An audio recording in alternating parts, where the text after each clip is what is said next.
Jack White had always believed that love was enough. At 35, living in a quiet suburb in Ohio, he thought he had everything a man could want: a good job as an architect, a warm home, and a wife who had once been his best friend. Judy wasn't just his partner, she was the woman he had built dreams with, the one he swore he'd grow old beside. Every morning, Jack would brew coffee, pour it into Judy's favorite floral mug, and leave it on the kitchen counter before heading to work. It was a ritual of love, a silent reminder that he thought of her first, even in the smallest things. But lately, Judy didn't seem to notice. Her smile, once bright enough to light up their kitchen, had dimmed. She was distant, her phone glued to her hand, her laughter sounding foreign, like it belonged to someone else. At first, Jack told himself it was stress.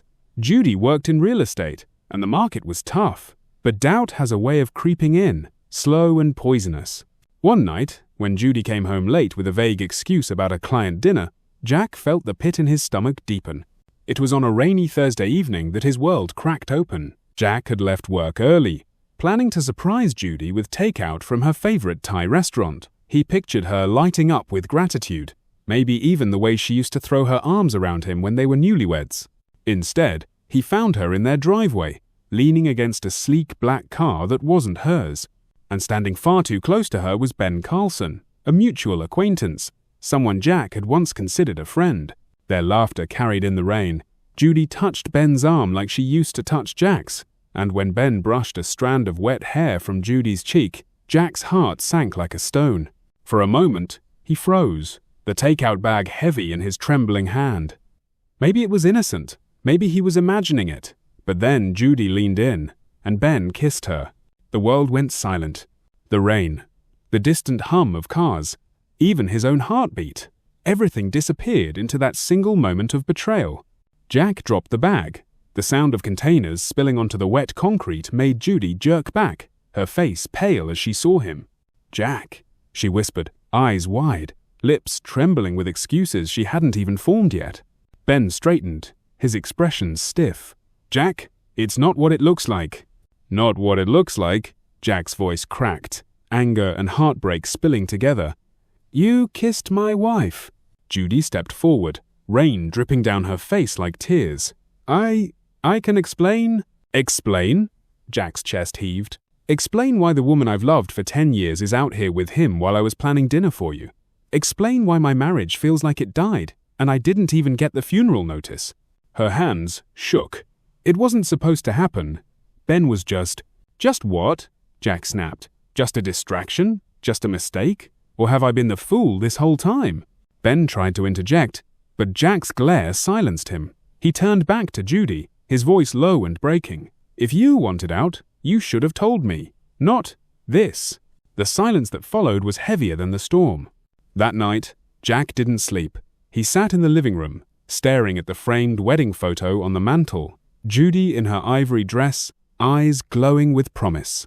Him in his black suit, smiling like a man who thought forever was guaranteed. Forever, it turned out, had an expiration date. When Judy finally came inside, she tried to talk. She cried, pleaded, insisted it had been a mistake, something she hadn't planned, something she could end. But Jack saw the truth in her eyes. She had already chosen Ben. Maybe not officially, maybe not with words, but in her heart, she had crossed a line that could never be uncrossed. "I can't do this, Judy," Jack said quietly, his voice hollow. "I can't share my life with someone who doesn't want to be in it." Her tears fell harder. "Jack, please, don't leave, we can fix this." He shook his head. "No, you broke something that can't be fixed with apologies." And for the first time in their marriage, Jack packed a bag. The drive to his new apartment felt endless. His heart battled between rage and sorrow, love and betrayal. Every streetlight blurred as tears stung his eyes. This wasn't the life he had imagined. He thought marriage was about holding on, fighting through the storms. But how do you fight for someone who chose to betray you? In the silence of his empty apartment, Jack sat on the floor with his head in his hands. The walls echoed his loneliness. The bed felt too big, the air too cold. The man who once believed love was enough now questioned if love had ever been real at all. But what Jack didn't know, what the broken man couldn't yet imagine, was that this painful ending was only the beginning. Because in the wreckage of betrayal, A new story was waiting to be written. The morning after Jack left, the house felt heavier without him. Judy stood in the kitchen, staring at the floral mug he had always used for her coffee. It sat there, clean and dry, a ghost of a ritual now gone. She told herself she would be fine, that Jack's leaving was just temporary, an overreaction, that Ben was worth the risk. But deep inside, fear gnawed at her. For Jack, the first few days in his new apartment blurred into one long stretch of emptiness. He worked through muscle memory, wake up, shower, drive to the office, pretend to be fine. At night, though, the silence was deafening. The walls closed in on him. He found himself replaying every moment of his marriage, searching for the signs he had missed. Had Judy been drifting away for months? Had he been blind? Was he not enough? The thought stung like salt in a wound. He avoided friends, avoided calls from his family. How could he explain that the life he had built was crumbling? How could he admit he hadn't been able to keep the woman he loved? Meanwhile, Judy tried to convince herself she was happy with Ben. He was charming, spontaneous, exciting in a way Jack hadn't been in years. They went out to expensive restaurants, laughed over cocktails, and took drives with the windows down. But beneath the sparkle, something felt off. Ben didn't ask about her day the way Jack used to. He didn't remember the little details. He liked her around when it suited him, but when she wanted something deeper, a talk, reassurance, affection, he often seemed distracted, his phone buzzing with messages she wasn't meant to see. Still, Judy told herself this was love, that she had traded stability for passion, that Jack had been too serious, too predictable, too safe. Yet at night, lying beside Ben, she sometimes found herself thinking of Jack's quiet smile, the way he brewed her coffee without asking, the way his hand had always reached for hers under the table. Jack sat in his small apartment one Friday evening, staring at the glowing city lights outside his window. He had picked up Thai food again out of habit, but when he opened the containers, the smell made his chest tighten. It reminded him too much of that night, the night everything fell apart. He shoved it aside, appetite gone. His phone buzzed. A text from Judy. "I'm sorry, Jack. Can we talk?" Jack's hands trembled as he stared at the screen. A part of him wanted to call her, to hear her voice, to pretend things could go back to the way they were. But another part, the stronger part, knew the damage was too deep. He turned off his phone and sat in the dark. The days dragged on. Jack remembered the first time he had met Judy at a college party. She had spilled her drink on him, laughed nervously, and apologized 100 times. He remembered how they had danced until sunrise, how she had said he was the safest place she'd ever known.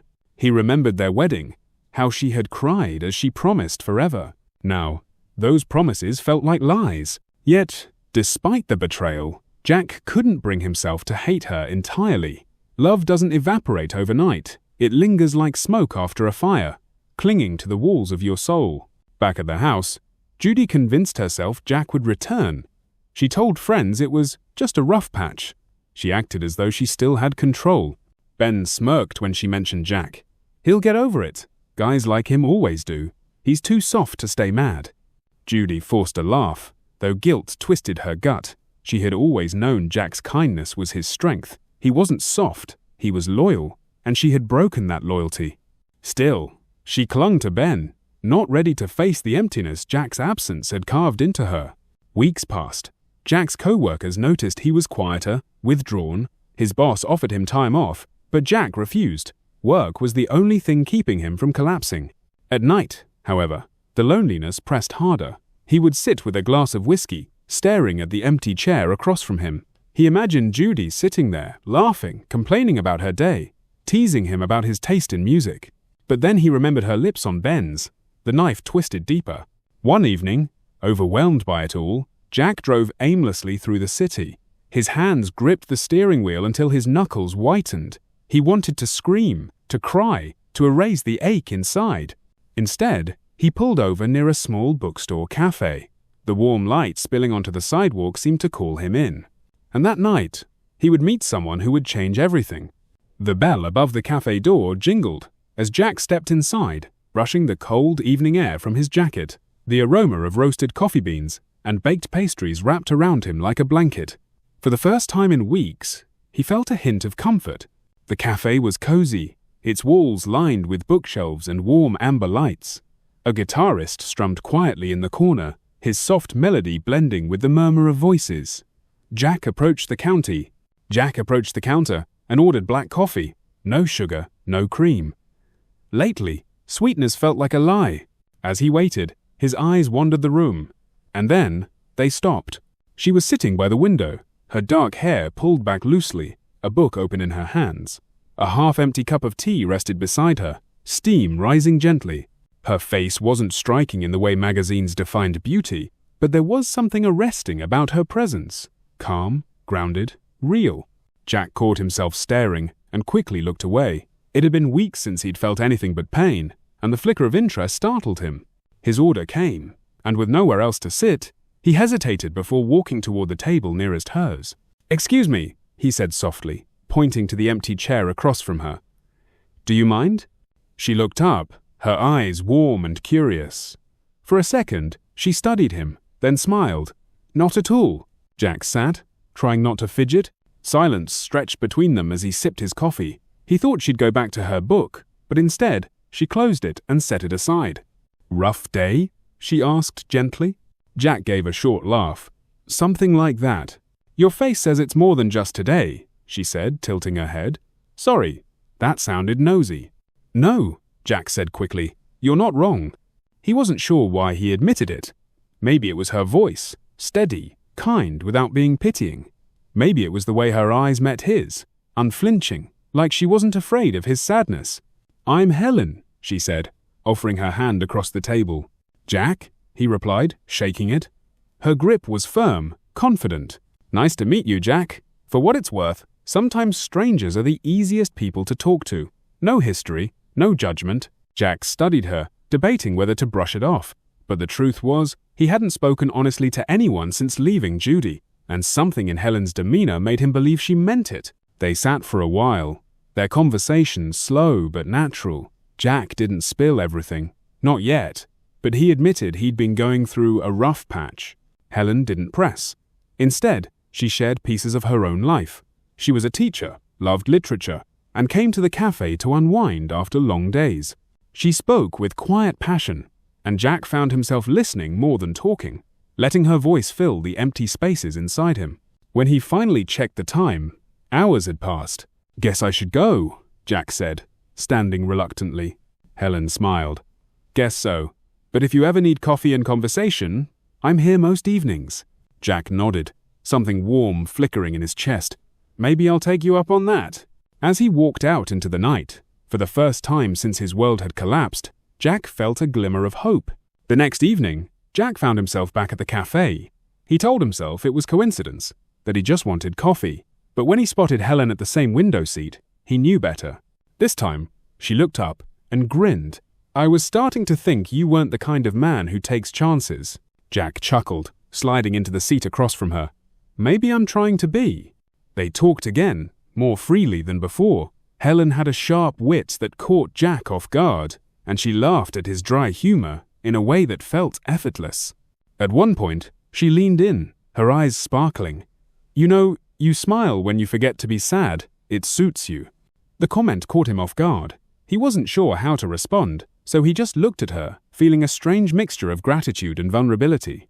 But as the days turned into weeks, and Jack found himself returning to Helen's table again and again, Judy's shadow still lingered. At night, alone in his apartment, guilt gnawed at him. Was it too soon? Was he betraying his vows by finding comfort in someone else? Yet every time he sat with Helen, every time she listened without judgment, or made him laugh when he thought he'd forgotten how, Jack realized she wasn't replacing Judy. She was showing him what he had been missing all along, what love was supposed to feel like. One crisp Saturday afternoon, after hours of talking over tea and coffee, Helen closed her book and said, "You know, Jack, you've spent too many evenings in this cafe. Come on, let's take a walk." They wandered through the nearby park, the leaves crunching underfoot. Jack found himself opening up more about his work, his childhood, even small details of his failed marriage, without naming Judy directly. Helen didn't pry.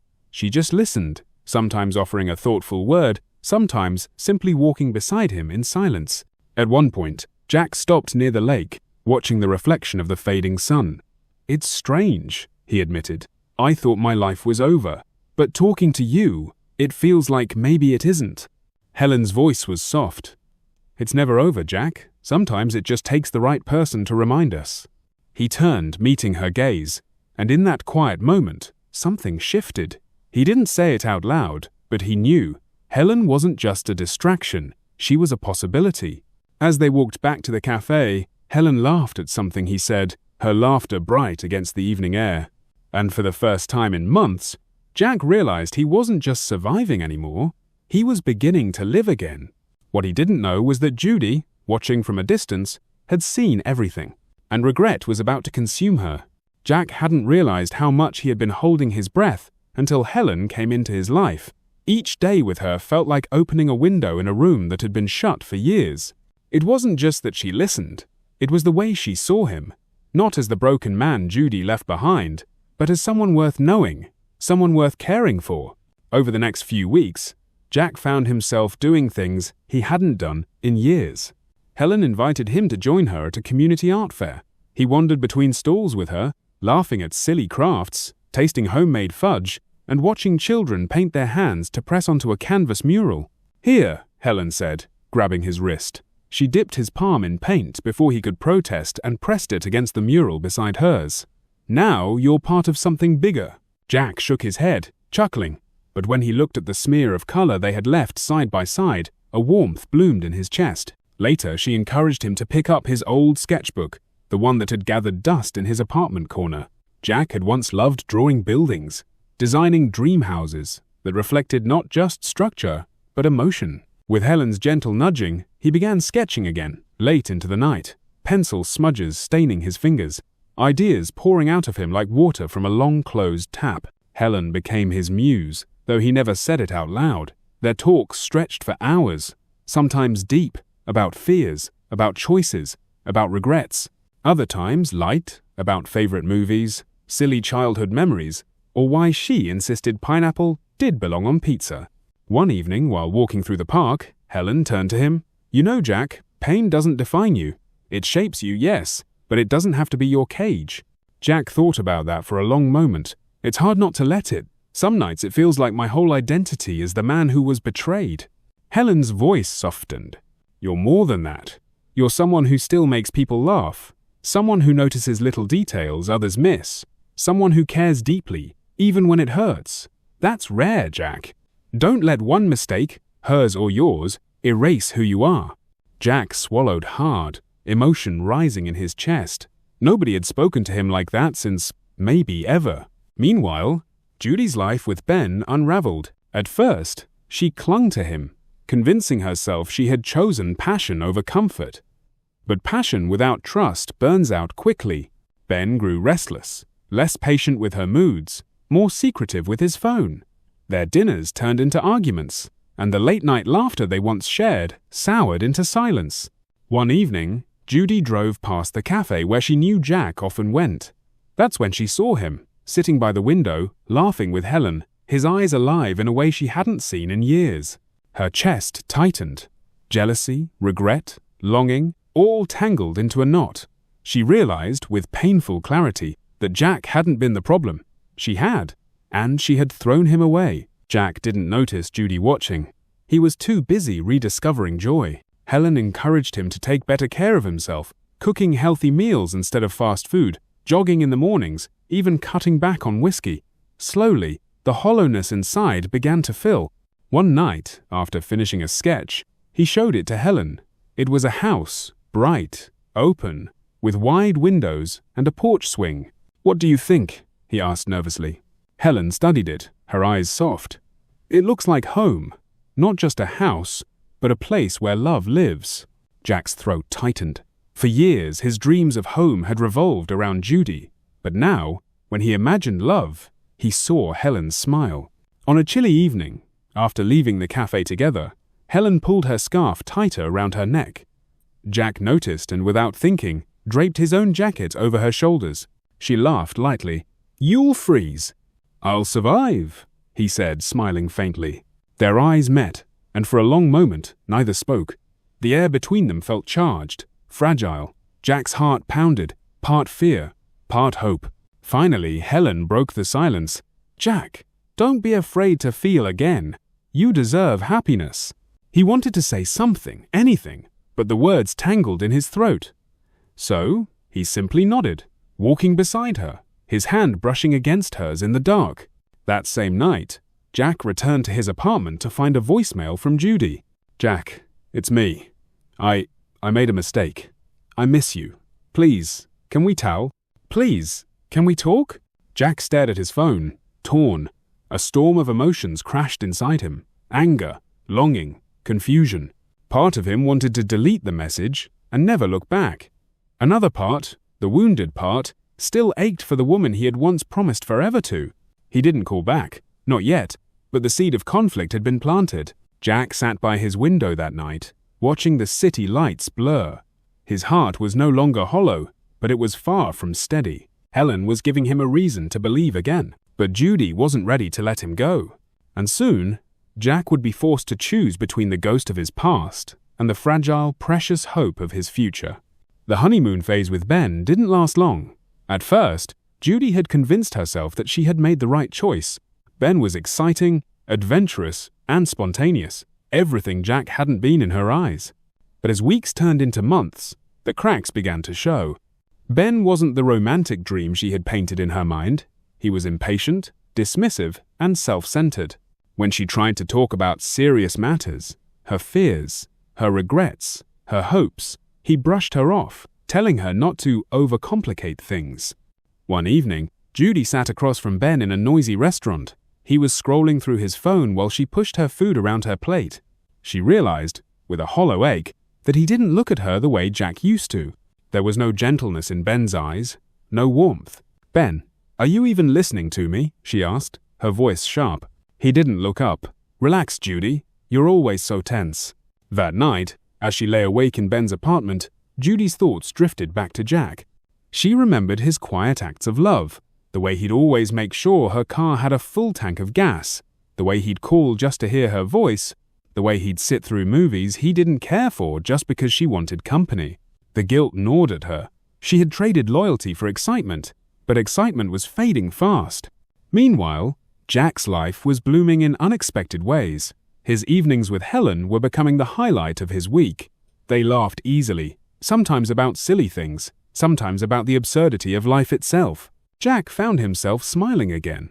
Real smiles, not the forced kind he had worn in the aftermath of Judy's betrayal. Helen didn't rush him. She didn't push him to move on or pretend the pain wasn't real. Instead, she listened, offering understanding without judgment. That patience was healing Jack in ways he couldn't have imagined. One Saturday afternoon, they went hiking on a trail near the mountains.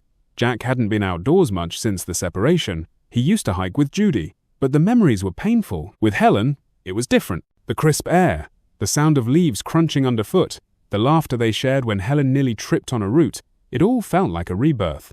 At the peak, Helen spread out a blanket and they sat down, gazing at the valley below. "Beautiful, isn't it?" Helen said, her eyes reflecting the sunset. Jack nodded, but his gaze lingered on her, not the view. "Yeah, it is." For the first time in months, he wasn't haunted by Judy's ghost. But Judy wasn't done with him. One afternoon, Jack was working late at the firm when his phone buzzed. He picked it up absent-mindedly and froze when he saw the name. Judy. He debated letting it ring, but curiosity won. "Jack?" Her voice trembled on the other end. "What do you want, Judy?" His tone was colder than he expected, but he couldn't bring himself to soften it. I just wanted to hear your voice." Jack's stomach twisted. "Why? You made your choice." "I know," she whispered, "and I regret it. Every single day." He closed his eyes, gripping the phone tightly. A part of him wanted to slam it down, but another part, the part that still remembered their vows, ached at her words. "Don't do this, Judy. Don't play with me again." "I'm not," she said quickly. "I swear, Jack. Ben isn't who I thought he was. He doesn't care about me. He doesn't love me like you did." Her voice broke. "I was a fool. Please, can we meet? Just to talk?" Jack's silence stretched. His heart was at war with his mind. Finally, he said, "I'll think about it." Then he ended the call before she could say more. That night, Helen noticed Jack was quieter than usual as they shared dinner. "Something on your mind?" she asked gently. He looked at her, torn.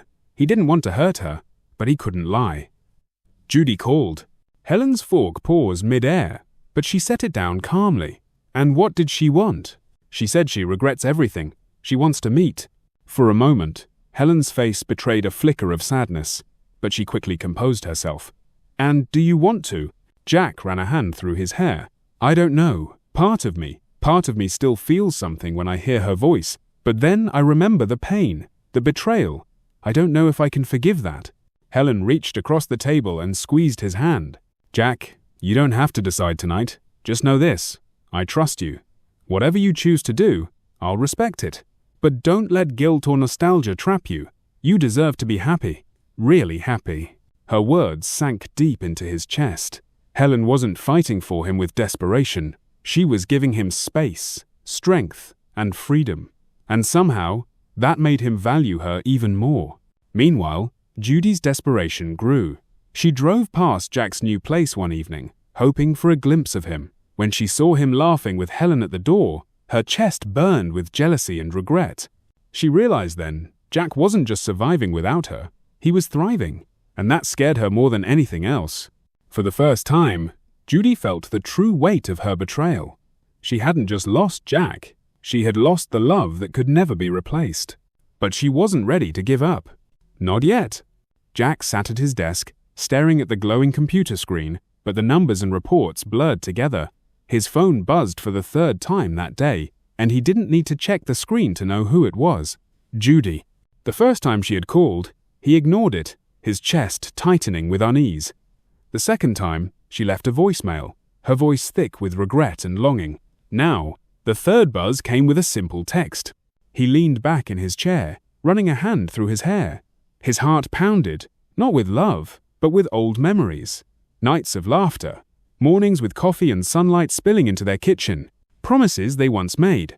And then, shadows of betrayal, the sting of her lies, the image of Ben's smug smile. Jack? Helen's voice drifted from the kitchen. She had brought dinner over, her way of looking after him when work stole too much of his energy. Do you want garlic bread with the pasta? He quickly locked his phone and shoved it into his pocket. Yeah, sure. Garlic bread sounds great. But Helen's eyes, soft and observant, caught the flicker of conflict across his face when he joined her at the table. She served the pasta, poured them both glasses of wine, and finally asked, You seem far away tonight. Everything okay? Jack hesitated. Helen had always been calm, never prying, but she deserved honesty. It's Judy, he admitted, his voice low. She's been reaching out. Helen didn't flinch. She twirled her fork in her pasta and gave a small nod. And what does she want? She says she wants to talk. Probably more than that. His throat tightened. She regrets what she did. At least, that's what it sounds like. For a long moment, Helen said nothing. The clinking of silverware was the only sound in the room. Then, finally, she looked up at him. And what do you want, Jack? The question struck him harder than Judy's texts. What did he want? Part of him wanted to slam the door shut on Judy forever. She had broken something that could never be mended. But another part of him, a wounded, vulnerable part, still remembered the years they shared, the comfort of familiarity, the history of their lives intertwined. I don't know, he confessed. I thought I did. I thought I was moving on. But now, he rubbed his temples. Now I feel like my mind is pulling me back into the past, even though I know how much it hurt. Helen reached across the table, her fingers brushing against his. It's normal, she said gently. She was a big part of your life. You don't just erase that overnight. But Jack, her voice softened, remember why you left. He met her gaze, and the clarity in her eyes steadied him. Helen wasn't competing for his attention. She wasn't begging or demanding. She was simply there, firm, supportive, and patient. Later that night, as Helen washed the dishes and hummed a tune, Jack checked his phone again. Another text from Judy. I made a mistake. I still love you. Can we meet tomorrow? His thumb hovered over the reply button. He typed out, no, then deleted it. He typed, okay, then erased it again. His heart was torn between anger, confusion, and the ache of unfinished business. When Helen came back to sit beside him on the couch, she didn't ask what he decided. She just leaned her head on his shoulder. That simple act grounded him more than any words. The next day, Jack walked into his office to find Judy waiting outside. His breath caught. She hadn't seen him yet. She was fiddling with her purse, her hair pulled back, her eyes shadowed with exhaustion. She looked different. Not glamorous. Not the confident woman who once walked out of his life for Ben. She looked broken. When she noticed him, her face lit with desperate hope. Jack! His first instinct was to turn around, walk away. But his feet stayed rooted. Judy! You shouldn't be here. I had to see you, she said quickly. Please, just give me 10 minutes. That's all I ask. Jack clenched his fists at his sides. Why now? After everything? Because I realize I made the biggest mistake of my life, she whispered, her eyes glassy. Ben, he's not who I thought he was. He used me, Jack. And when I saw you with her, Helen, I realized I threw away the only person who ever truly loved me. Her words twisted like a knife in his chest. Once, they would have been everything he longed to hear. Now, they felt hollow, heavy with too late apologies. I don't know if I can ever trust you again, Jack said, his voice raw. Judy stepped closer, her voice trembling. Then let me try to prove it. Please, Jack, I'll do anything. Just don't shut me out. That evening, Jack sat alone in his apartment, torn apart by conflict. Helen had texted him earlier. Take your time. Whatever you decide, I'm here. No jealousy. No pressure. Just quiet strength. But Judy's face, her pleas, her brokenness, they haunted him. Was it wrong to at least hear her out? Or would that be opening the door to the same pain again? As the night wore on, Jack finally closed his eyes and whispered into the silence. Why does the heart remember what the mind wants to forget? Jack thought he had weathered the worst storms. With Helen by his side, the pieces of his life had finally started to fit together again. His mornings began with laughter instead of silence. His evenings with warmth instead of loneliness. Yet, in the quiet hours when the phone buzzed with Judy's name, the ghosts of yesterday returned to knock at his door. At first, Jack ignored her. Her texts were vague. I miss us. Can we talk? But soon the messages grew longer, rawer, drenched in regret. She called at midnight, at dawn, at random moments in the day, her voice trembling with desperation. One Sunday afternoon, as Jack and Helen were preparing a simple lunch, the knock came at the door. Jack froze, spatula in hand. He knew that knock. It was hesitant, almost guilty. Helen looked at him, reading the storm on his face. Do you want me to get it? She asked gently. Jack shook his head, wiping his hands on a towel. He opened the door and found Judy standing there, eyes swollen from crying, clutching a small photo frame of their wedding day. Jack, please, I just need 5 minutes. Helen remained in the kitchen, giving Jack the space to choose. He stepped outside, closing the door behind him. I ruined everything, Judy whispered, holding out the photo like a peace offering. Ben was a mistake, a disaster. He's gone, Jack. He never loved me. But you were my home, my anchor. I didn't see it until it was too late. Jack stared at the picture. He remembered the vows, the promises, the love he once believed unshakable. But that memory felt like a film reel from another life, one that had burned away in betrayal. You should have thought about that before, Jack said quietly, when you chose him over me. Tears streamed down Judy's face. I was blind. I thought I needed excitement, something different. But it was hollow, Jack. Empty. I destroyed the one real thing I had. Please, give me another chance. I'll spend the rest of my life proving I've changed. Her words tugged at his heart. Not because he wanted her back, but because he remembered loving her once. He remembered lying awake at night, wondering why he wasn't enough. Now she was here, broken, begging, and for the first time he felt free. That night, Jack couldn't sleep. Helen lay beside him, breathing softly, her hand resting lightly on his chest as if to reassure him even in dreams. He stared at the ceiling, Judy's voice echoing in his head. I ruined everything. I want you back. He rolled over, looking at Helen's peaceful face. She hadn't asked questions, hadn't demanded he cut Judy out. Instead, she trusted him. That trust weighed heavier than Judy's tears. In his heart, Jack knew he was standing at a crossroads. The pull of the familiar past, broken though it was, or the uncertain future filled with love that healed instead of hurt. Days later, Judy appeared at his workplace. She waited in the parking lot, leaning against her car. When Jack saw her, irritation mixed with pity. You can't keep doing this, he told her. It's not fair to me, to Helen, or even to yourself. Do you love her? Judy asked suddenly, her voice breaking. Do you love Helen the way you loved me? Jack hesitated, not because he didn't know the answer, but because saying it aloud would seal everything.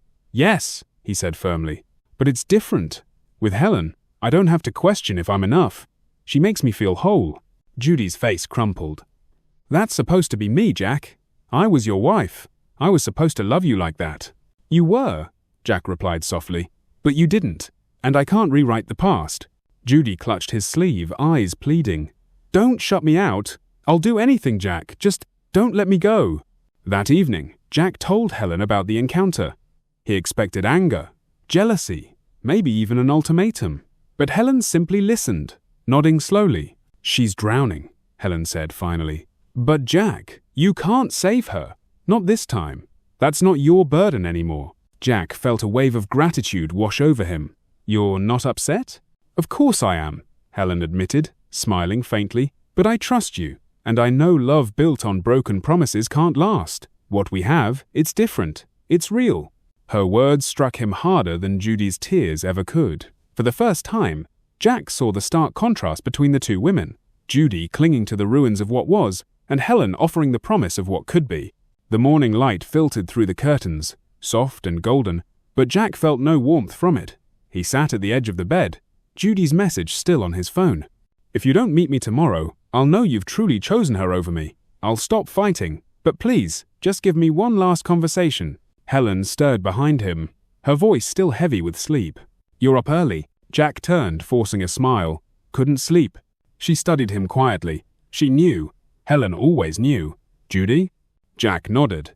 He braced himself for disappointment or fear in Helen's eyes, but instead he found calm acceptance. You have to go, she said. Jack blinked. What? You need closure, Jack. She's still pulling at you, not because you want her back, but because part of you still needs to hear yourself say no. Go. Talk to her. End it. For good this time. Her confidence startled him. It felt like she was handing him a sword, trusting he wouldn't turn it against her. Judy had chosen the park, the same one where she and Jack used to walk hand in hand when the world was simpler. When Jack arrived, she was already there, sitting on the bench beneath the oak tree. She looked fragile, as though the weight of regret had been grinding her down. Thank you for coming, she said softly. Jack didn't sit right away. He stood, hands in his pockets, staring at the ground. This has to be the last time, Judy. Her lips trembled. It doesn't have to be. Jack, we could try again. We could rebuild. Stop, he cut in, his voice firm but not unkind.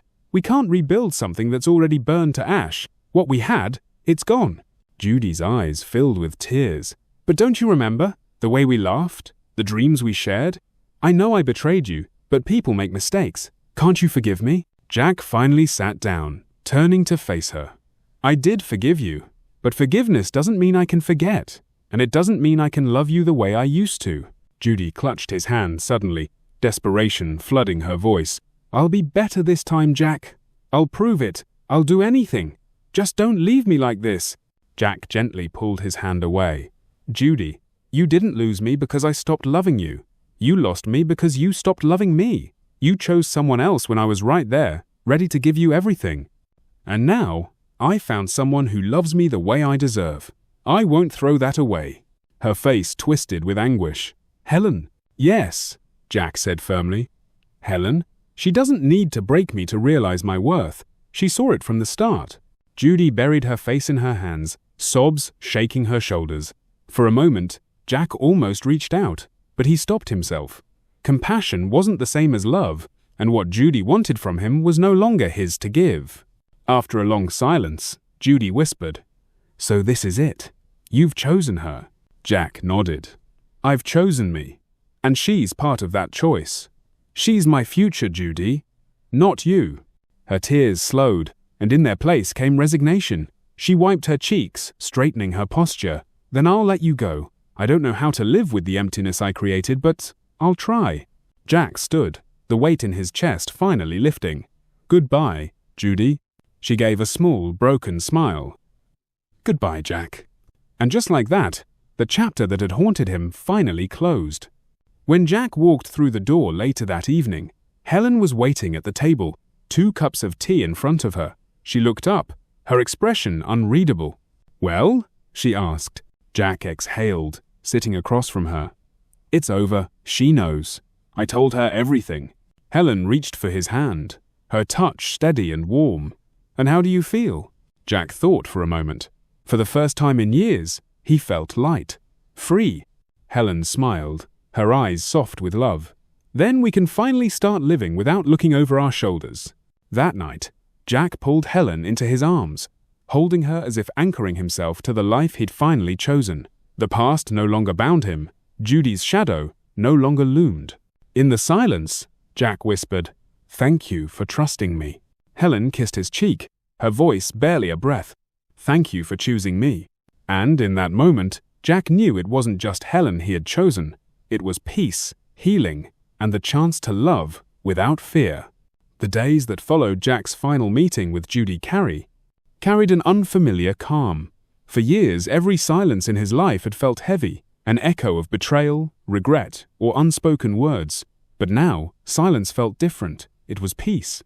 One Saturday morning, Jack brewed coffee in the kitchen while Helen hummed softly in the living room, flipping through a magazine.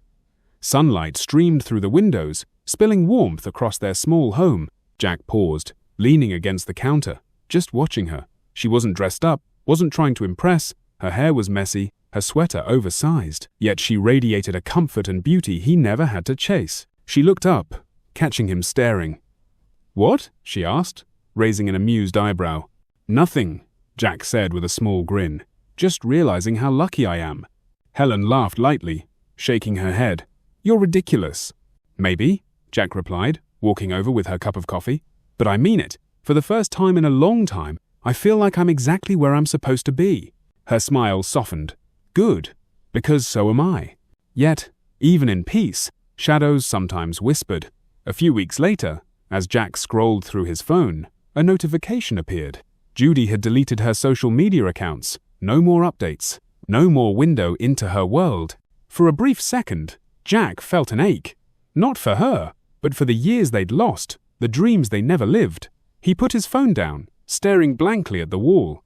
Helen noticed. She sat beside him, gently resting her hand on his. "You're thinking about her?" Jack nodded slowly, just wondering if she's okay. Helen squeezed his hand. "Caring doesn't make you weak, Jack.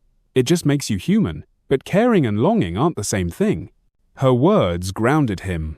"I'm not longing," he admitted. "I just don't want her to drown in the regret she created." Helen leaned her head on his shoulder. "That's not your burden anymore. You can wish her peace without carrying her pain." Jack kissed her forehead. "You're right. You're always right." Jack and Helen began making plans. Nothing extravagant, just the kind of small, hopeful dreams that made life worth living.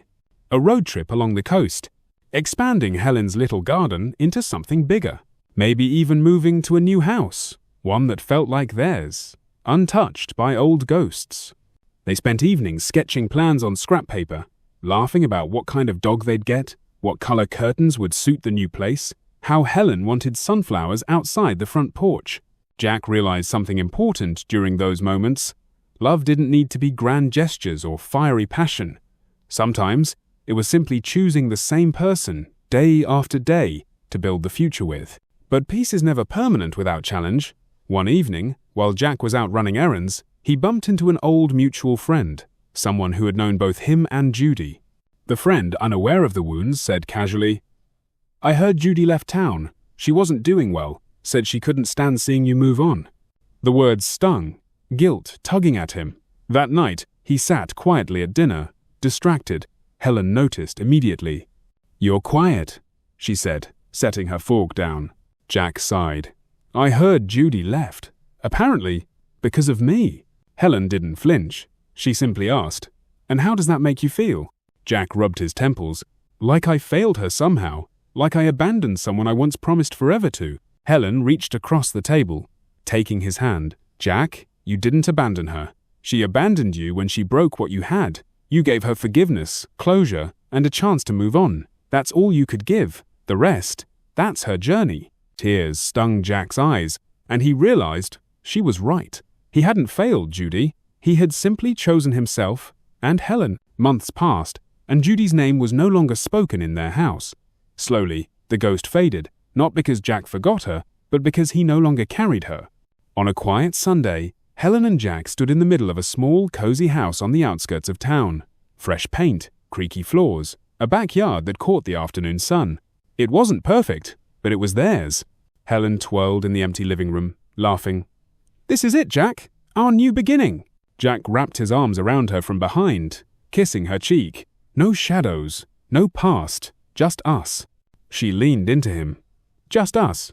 One evening, unpacking boxes in their new home, Jack stumbled upon an old journal. Inside was a letter he had written years ago but never sent. It was meant for Judy. "I don't know how to forgive you. I don't know how to let go, but I also don't know how to stop loving you." Jack read it once, then folded the paper carefully. He walked to the fireplace, tossing it into the flames. He watched as the fire consumed the last of his unfinished words. Helen entered the room, wrapping her arms around him. "What was that?" she asked gently. "An old ghost," Jack whispered, holding her close. "One I don't need anymore." Helen smiled. "Then let's make new memories to replace the old ones." And with that, Jack knew this was the true ending. Not the betrayal, not the regret, not even the closure. The true ending was the new beginning he had chosen with Helen. The morning sun spilled across Jack's apartment, turning the world into a warm, golden canvas. He stood on the balcony, coffee in hand, watching the city slowly awaken.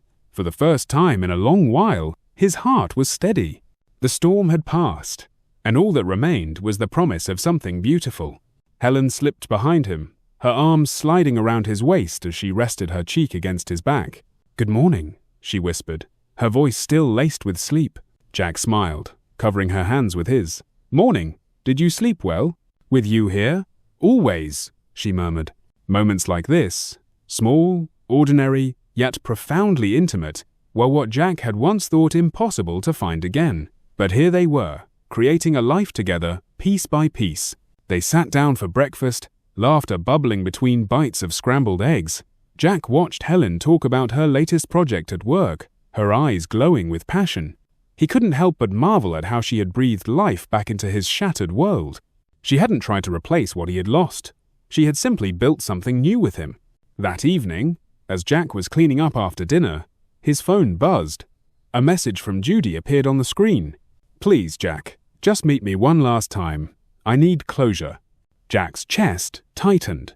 He had given her his answer, had made his choice. But a part of him understood that she wasn't asking for reconciliation anymore. She was asking for forgiveness. And maybe, just maybe, he was ready to grant that. Helen noticed the shift in his expression. "It's Judy, isn't it?"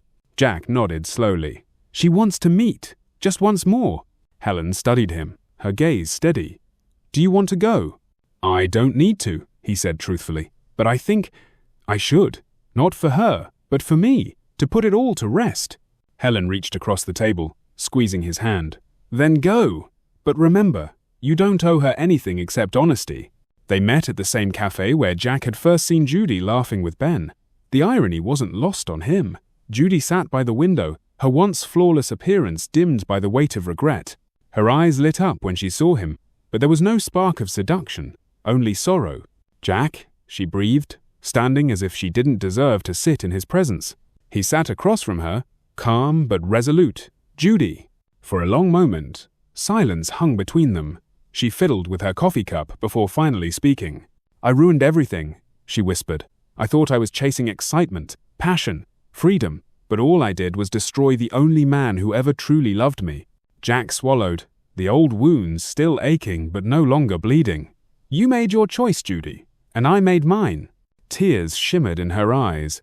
Do you hate me?" He shook his head. "No, hate takes too much energy. I was angry, hurt, broken, but I don't hate you. I forgive you, but I can't go back." Her lips trembled, relief and pain crashing over her in equal measure. "I don't deserve your forgiveness." "Maybe not," Jack said gently. "But I needed to let go. For me, for Helen." At the mention of Helen, Judy's face fell, but she nodded, accepting the reality she could no longer fight. "Then I hope she loves you the way I should have," she whispered. She already does, Jack said softly.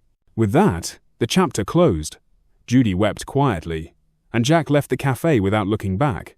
That night, Jack returned home to Helen. She was curled up on the couch with a blanket and a book, looking up the moment he stepped inside.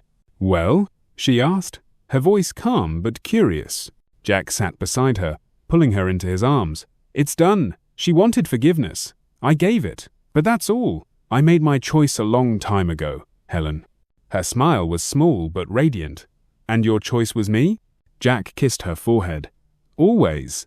Months passed, each day layering new memories over the old scars.